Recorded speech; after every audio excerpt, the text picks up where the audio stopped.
In a win-or-go-home matchup on the road in one of the league's most energetic environments, Steph Curry became the first player in NBA history to score 50 points in a Game 7. All of his skills were on full display, regardless of what look the Sacramento Kings threw at him defensively, showcasing why he's so impossible to guard and may be the most valuable offensive player ever. On the very first possession, Steph's met with aggressive ball pressure all the way at half court, and when Looney comes up to the logo to set a high ball screen, Sabonis is right there to blitz. So he moves the ball to Draymond on the wing as Looney rolls, where a quick extra pass results in a wide open dunk. A point of emphasis in this game for Golden State was limiting turnovers as much as possible, so instead of going for the riskier pocket pass to the roller, they stuck another passer on the wing, creating an easier angle, and when help meets Looney, he moves it once more to Wiggins on a baseline cut. Here's the exact same thing again, except this time once the ball gets moved to the wing, Sacramento does a great job of taking away that pass to the roller. So Curry just follows his own pass to receive it again on a handoff, turning the corner for a soft touch finger roll. Instead of blitzing, Sabonis comes up for a real high hedge and recover, and Draymond makes the correct read by immediately stepping into a handoff that gives Steph an angle into the paint, probing with a live dribble as he hunts for a soft spot in the defense, and earns himself a trip to the line. The way he relocates after passing leaves no room for error. Sabonis is ready to meet him at the level of the screen and recovers back to his man once the pass is made. A pretty standard pick and roll coverage, but Curry just cuts right back to the ball for another one, and the Kings are no longer in position to take away that open three. This time he's serving as an initiator as the Warriors get into off-ball screening action, meaning there's only one defender on him. Barnes is forced to drop back into the paint to make sure Clay doesn't free up on a cut, but that just turns out to be a decoy for Steph and Draymond to get into that two-man game, and without a second body in position to turn away a drive, it's another tough finish. This one's just a hilarious embodiment of the confusion in guarding him. As the inbounder with less than 2 seconds on the clock, he's staring down the paint as if searching for a cutter, and as soon as Fox turns his head to take a look, it's a lightning quick give and go to the corner for 3. Here's another example with him inbounding. As soon as the ball is in play, he gets into his movement, getting the step on his man as he sprints around a screen and immediately puts it down on a drive, which draws added attention in the paint and opens up a shovel pass to Green.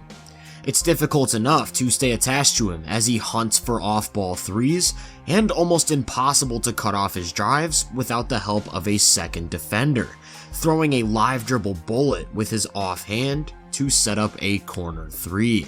Notice how as he walks into this possession, Davis is face guarding him all the way out at half court. He first darts towards the wing as if looking to get the ball from Clay before cutting back to the middle of the floor, which already gives him some separation. Lyles comes up to meet him near the level of the screen, so Steph counters by changing directions one more time and driving right, where he's got all the space in the world to get to the rim. He starts this one near the right wing, runs under the basket and back out to the opposite side of the perimeter, makes contact with his own teammate while catching the ball and almost loses his footing, only to spin into a 20-foot floater from the elbow. And his threat as an off-ball scorer just opens up the offense so much for the guys around him. Davis only thinks about offering some help as Poole drives, which is way too much space for the greatest shooter to ever live. His blend of scoring prowess, both on and off the ball, just puts defenses into a panic, and more often than not, what you'll see is them selling out to him, and just conceding open looks from guys around him, in hopes that they aren't hitting. This is just a beautiful set and execution by the Warriors. Steph serves as a decoy in the high pick and roll because they know Sacramento's going to send multiple bodies, and what this does is create a 2-on-1 advantage for one of the best movement shooters in league history, who gets taken out of the air for a 4-point play to close the third quarter. Even without a screen, he's seeing a trap 40 feet away from the basket, quite literally turning this possession into a 4 versus 3 power play, and a simple extra pass results in a routine Klay Thompson jumper that just misses. This is maybe the most extreme example you'll find. They're so worried about Steph as a scorer that they feel Klay Thompson on an island in the corner is a better option, and he does miss, but Kevon Looney's there on the putback.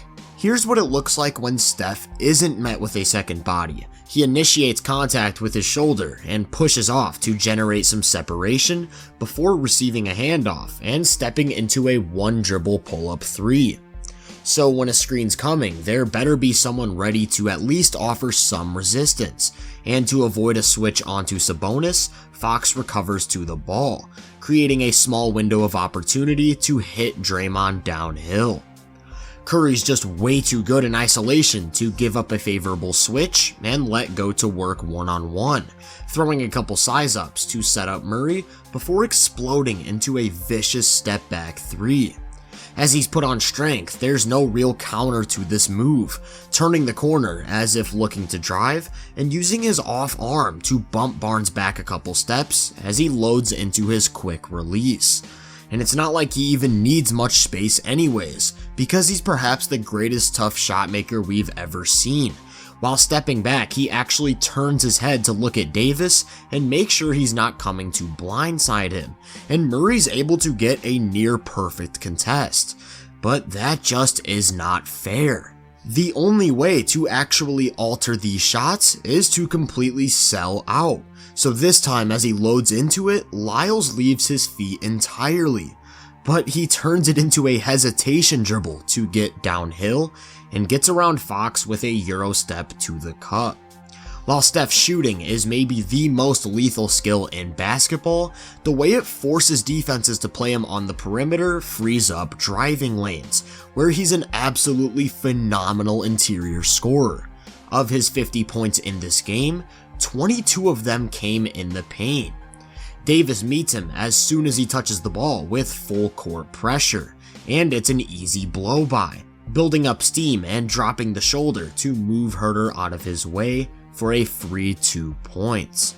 Here it is again, both Davis and Sabonis are all the way out at the logo, which just gives him too much space to get downhill, and when Lyles meets him early, he finds a cutting GP2, who misses a freebie.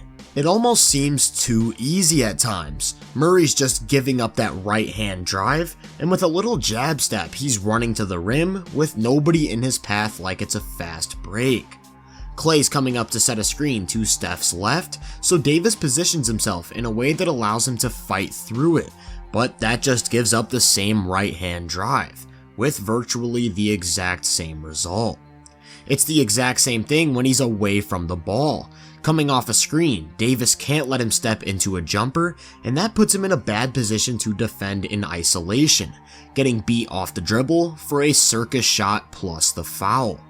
Wiggins initiates from the top of the key, with Looney and Thompson spaced in a way that clears the right side for Steph and Draymond two-man action. Curry draws 2 off the catch, but still sees a gap to get into the heart of the defense, where he fakes Sabonis out of his shoes and just misses a reverse layup. So if the first threat is that 3-point shooting, and the second is him diving into the heart of the defense, on those rare occurrences when both are defended, he'll just fall back on a stop and pop, pull up mid-range game. Or he can just knife his way through all of that traffic, as he's one of the best ball handlers in NBA history, for some more soft touch finger rolls.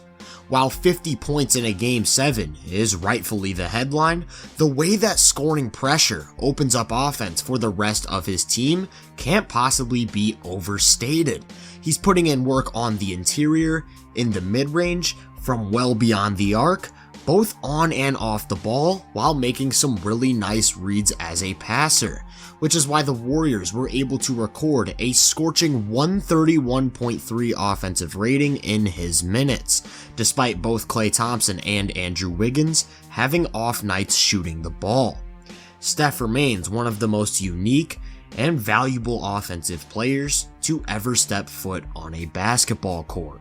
If you enjoyed this breakdown, make sure to drop a like, subscribe, and turn my post notifications on to be first on more content.